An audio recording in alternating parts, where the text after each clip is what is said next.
Hai semua, di video kali ini kita akan bahas bareng-bareng nih tentang kurikulum merdeka. Salah satu kebijakan besar dari Kemendikbudristek. Gimana kebijakan ini bekerja, apa dampaknya, dan tantangan apa sih yang harus kita hadapi? Yuk kita bedah bareng-bareng.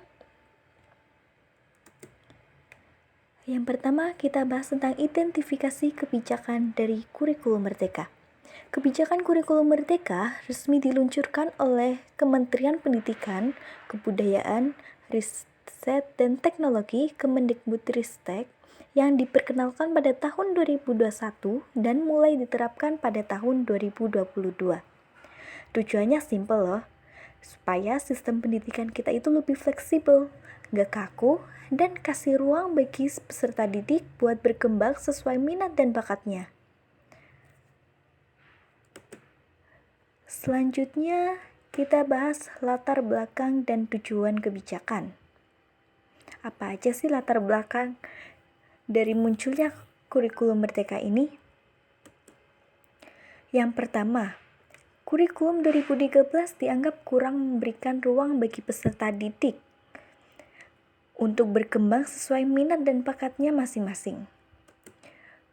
Selain itu, situasi pandemi COVID-19 yang memaksa pembelajaran jarak jauh juga memperlihatkan perlunya sistem kurikulum yang lebih fleksibel.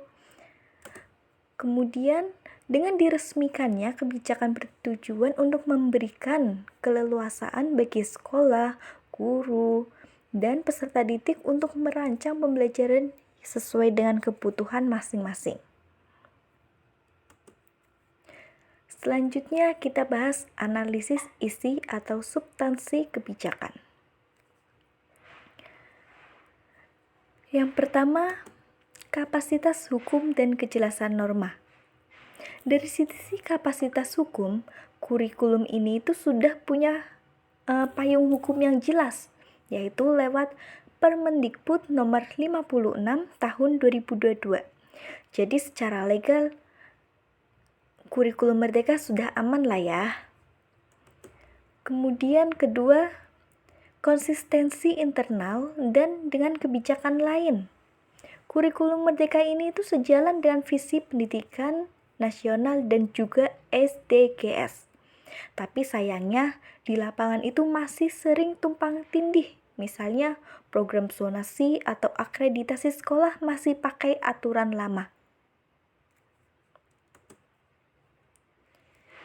Terus ketiga, kesesuaian dengan kebutuhan masyarakat. Jawabannya tinggi banget karena kurikulum ini nih ngasih ruang buat sekolah dan guru menyesuaikan cara mengajar dengan kondisi dan karakter siswanya.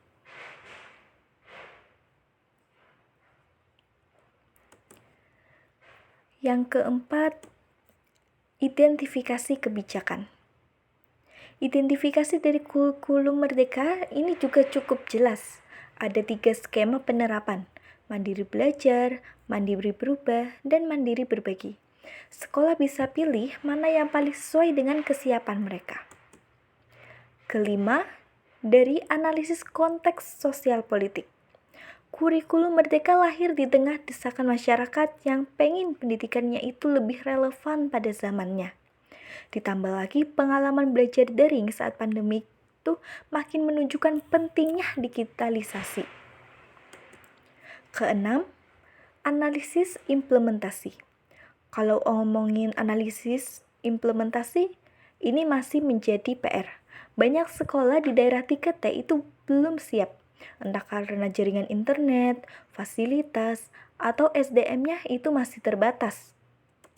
Kemudian yang terakhir nih, soal analisis dampak. Dari beberapa sekolah maju, hasilnya udah mulai kelihatan. Tapi jika kita lihat dari sekolah pinggiran atau sekolah 3T, manfaatnya itu masih belum terasa maksimal.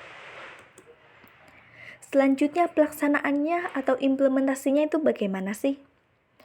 Sebenarnya sekolah di Dinas Pendidikan Daerah itu masih dikasih wewenang.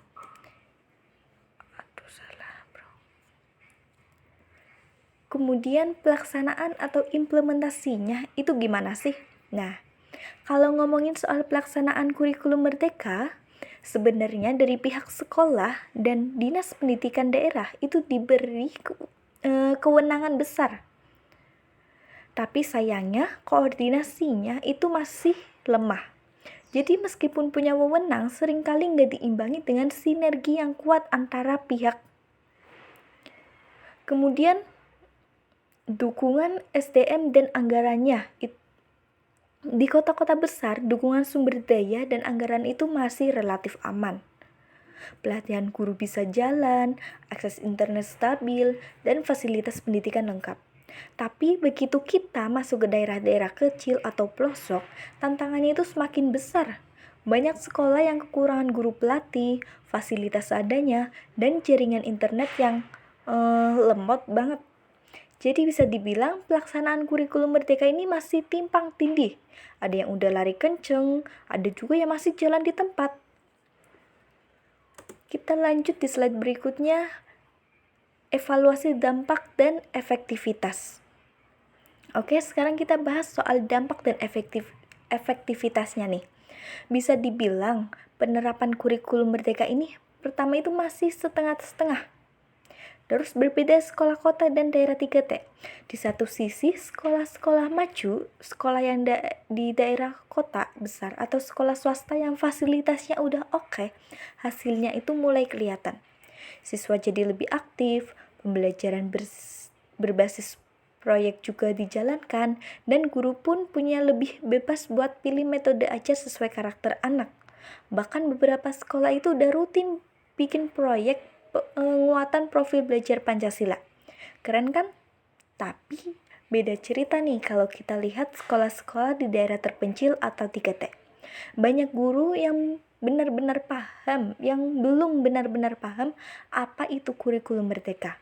Mereka kadang cuma ganti nama mapelnya atau ubah metodenya, tapi inti dari kurikulumnya itu masih sama kayak dulu. Jadi meskipun niat dan konsepnya bagus, hasilnya tetap sangat bergantung pada kondisi masing-masing sekolah. Kita lanjut slide berikutnya, analisis kelemahan dan kesenjangan kebijakan.